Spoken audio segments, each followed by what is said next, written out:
Oke, selamat pagi teman-teman sekalian. Pada kesempatan kali ini saya akan memberikan penjelasan mengenai pronunciation Mandarin sendiri.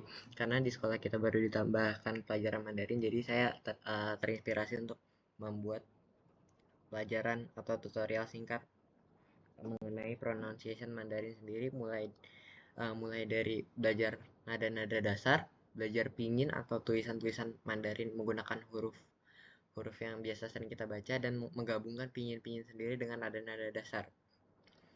Sebelumnya kita sendiri harus mengetahui kalau misalnya di Mandarin sendiri mempunyai budaya tertentu yang mungkin di Indonesia jarang gitu. Mungkin di bahasa Mandarin sendiri teman-teman juga merasa kesulitan di saat membedakan nada-nada dengan arti-artian. Misal contohnya uh, misal contohnya di sini ada kayak gini. Mereka menggunakan satu kata atau satu pinyin yang sama semua, tetapi dengan nada-nada dasar yang berbeda-beda.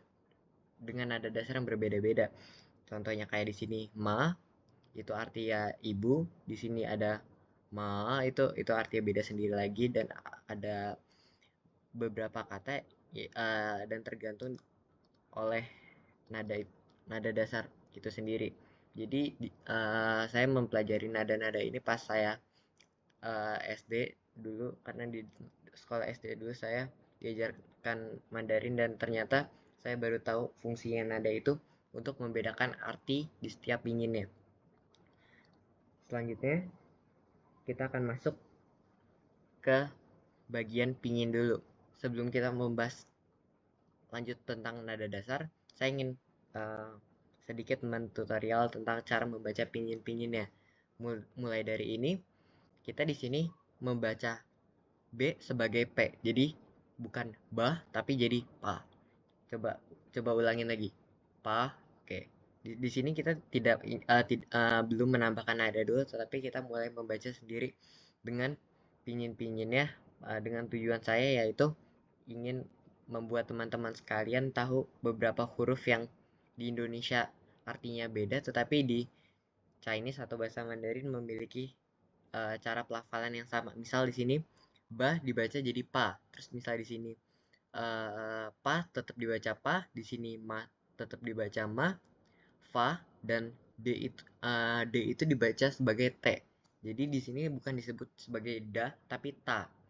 Terus di sini ada ta, di sini na, inilah dan bedanya di sini tuh kita menggunakan kata G itu jadi K. Jadi dari tulisannya ga kita akan membacanya K. Terus habis itu di sini ada K, di sini ada H. Coba kita ulangi bersama-sama. Pa, pa, ma, fa, ta, ta, na, la, ka, ka, ha. Oke, kita lanjut ke bawah. B seperti yang kita pelajari tadi, B adalah P. Jadi po, po, mo, fo.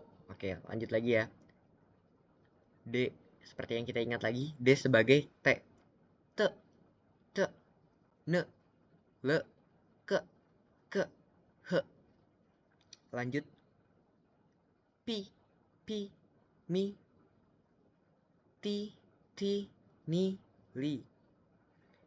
B sebagai P, pu, pu, nu, lu. Oke. Kalau misalnya kalian berasa masih kesusahan dalam materi ini, coba diulang-ulang lagi sesuai tutorial yang saya ajarkan. Dengan 3 huruf spesial yang diganti seperti B yang dibaca seperti P, huruf D yang dibaca seperti T, dan huruf G yang dibaca seperti K. Selanjutnya, kita lanjut. G seperti tadi dibaca seperti K, akan kita coba. Kwa, kwa, kwa. D sebagai T, tuo, tuo, nuo, luo, kuo, kuo, wo. Oke, kita lanjut lagi. Nue, lue. Di sini kita gabungkan menjadi 4 huruf sekarang, bukan 3 huruf atau 2 huruf lagi. Jadi kwai, kwai, kwai. Di sini D sebagai T jadi tui, tui. Terus di sini D sebagai K jadi kui, kui, hui. Oke. Dan ini seperti materi-materi yang tadi, kita coba pelan-pelan ya. Dari bagian atas, pan, pan, man, fan, tan, tan, nan, lan, kan, han. Pen, pen, men, fen, nen, ken, hen. Pian, pian, mian, tian, tian, tian, tian, nian, tian. Tuan, tuan, nuan, luan, kuan, kuan, wan. Tun, tun, lun, kun, kun, hun. Kita lanjut ke bagian nada. Seperti yang saya jelaskan di awal, depan ini sebagai huruf vokal yang seperti kita biasa baca di bahasa Indonesia. Sebagai inisial penentunya, kita mulai baca dengan huruf apa. Misal tadi dari misal ini B dibaca menjadi P, dan ini Q itu dibaca jadi Ki. Ki itu dibaca bisa dibilang menjadi huruf K. Jadi Ki. Dan di atas ini yang garis mendatar ini adalah nadanya. Nada penentu cara kita baca. Contoh di sini. Ma itu nada 1. Cara bacanya sendiri harus datar, seperti lambangnya yang datar. Ma itu artinya ibu.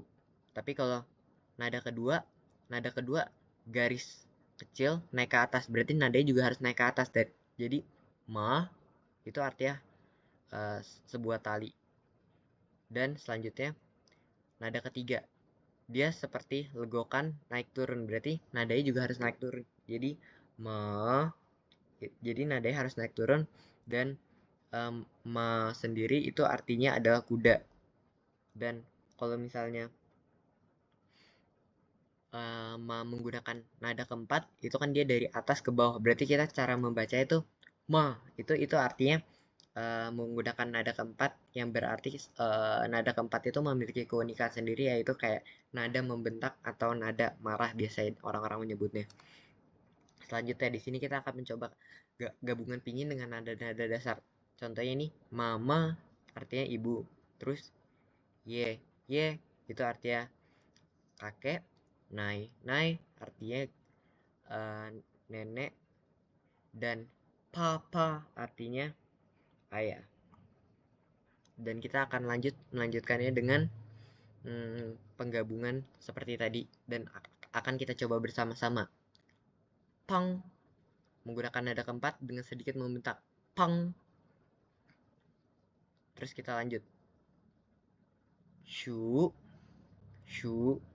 itu artinya buku, dengan nada dasar pertama, yaitu datar. Jadi kita membaca sesuai dengan nada, dengan pinginnya juga. Jadi kita menggabungkan dua materi yang sudah kita pelajari tersebut. Dan ini akan sedikit rancu jika kita salah membaca. Misal di sini shu menggunakan nada pertama itu artinya buku. Tetapi kalau misalnya shu dengan nada membentak atau nada keempat itu artinya pohon. Jadi untuk membaca itu sedikit rancu, dan kita harus terbiasa dengan cara pembacaan tersebut. Coba kita lanjutkan lagi, coba ini. Wen dengan nada 4 membentak. Ayo coba dicoba.